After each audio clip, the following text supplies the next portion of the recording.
students, myself Ravi Mishra. Today we introduce the artificial propagation of plant topic in this video. In this video we discuss many important questions that come in board exams and various competitions.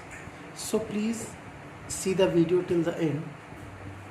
First of all, you have not subscribed my channel, please subscribe and click on bell icon for new videos.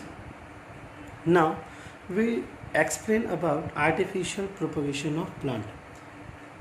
We know that we can grow many plants from one plants by using the man-made method. Now the process of growing many plants from one plants by man-made methods is called artificial propagation of plants. A number of methods of artificial propagation of plant are used in agriculture, means for raising crop, and in horticulture, means cultivation of vegetable, fruits and flowers. There are three common methods for the artificial propagation of the plant are: first, cutting; second, layering; third, grafting. Now we discuss cutting method.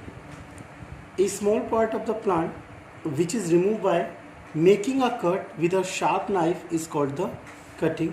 A cutting may be piece of stem, roots and leaf. While making a cutting, care should be taken to see that there are some words on it. Now we explain the cutting method by this diagram. In this method, a cutting of the plant part, say the stem or shoot having some buds on it, is taken and its lower part is buried in the moist soil. After a few days, the cutting develop roots and shoot and grow into a new plants. Cutting are a means of asexual reproduction of plant.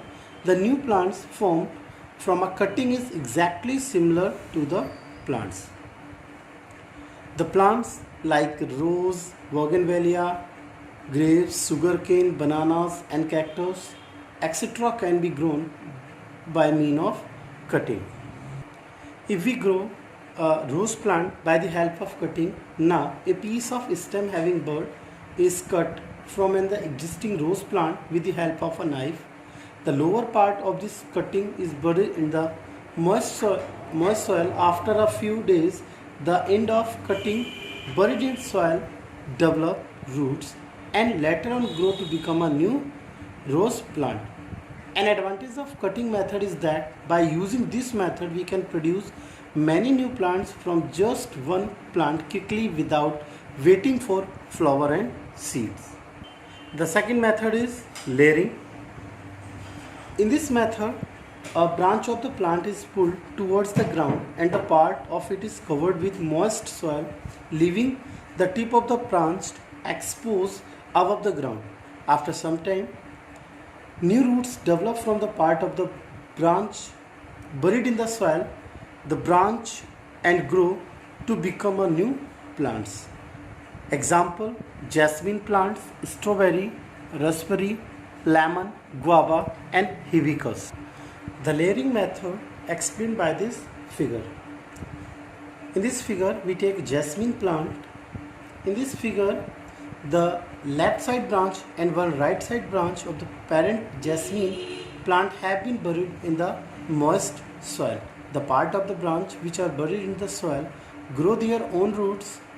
When this happens, the branch of the parent plant connecting the newly formed plants and cut off so that the new formed plants may grow on their own and develop into mature plants. Many plants like strawberry, raspberry are propagated by the natural layering method. The natural layering occur because these plants from the runner,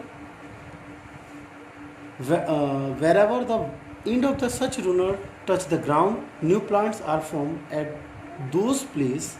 In this way, many more strawberry or raspberry plants are formed from the parent plant in a natural way. The layering method is used for the propagation of jasmine, strawberry, raspberry, lemon, guava, hibiscus bougainvillea, and many slender ornamental plants. The third method is grafting.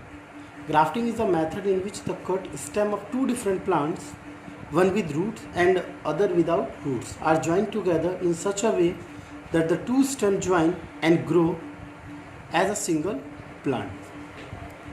These new plants will have the characteristics of both the original plants. There are two main parts. Now the first, stalk, means having root portion, scion without root portion. The example of grafting is apple, apricots, pear trees and peach. The grafting method is represented by this diagram. In carrying out grafting, two plants are chosen which are to be used as a scion and stalk. First, the stem is removed from the plant chosen to be made scion by making a slanting cut. This gives us scion with a slanting cut. The stem of the second plant to be used as a grafting is also cut in slanting way. The lower part of this is stalk and upper part is scion. It has also a slanting cut. The scion is placed over the stalk. The cut surface of the scion and stalk are fitted together and bound tightly with a piece of cloth and covered properly with polythene sheet, so as to prevent harmful infection by bacteria and fungus and loss of water and plant shape from the cut and join in of stalk and scion. While joining the scion to the stalk, care should be taken to make sure that the cambium layer of scion is in contact with the cambium layer of the stalk. The cut shown heals and the stalk and scion of the two plants grow together and become one plant. The scion continue to produce its original leaves, flower and fruits, but it gets water and mineral for making food from the chosen stalk. So the fruits will have the characteristics of both the plants. Grafting is used to breed fruits, trees and flowering bushes. Apple, peach, apricot and pear trees are often grafted with. Now we explain the advantage of artificial vegetative propagation. Now the first advantage, a new plants produced by artificial vegetative propagation will be exactly like the parent plant. Any desirable features of the parent plant will be replicated in the new plants. Now the second advantage, the fruits trees grown from the cutting or by grafting start to bear fruits much earlier. Now the third advantage, pay less attention to the plants and fourth advantage, take less time to grow. And fifth, many plants can be grown from just one parent plant by artificial propagation. And the last sixth advantage is we can also get seedless plant by artificial propagation. Now, main and important point, in modern times for commercial purpose, artificial propagation replaced by the tissue culture. Now, the artificial vegetative propagation topic is complete. So, in next video, we discuss the tissue culture topic. So, thanks.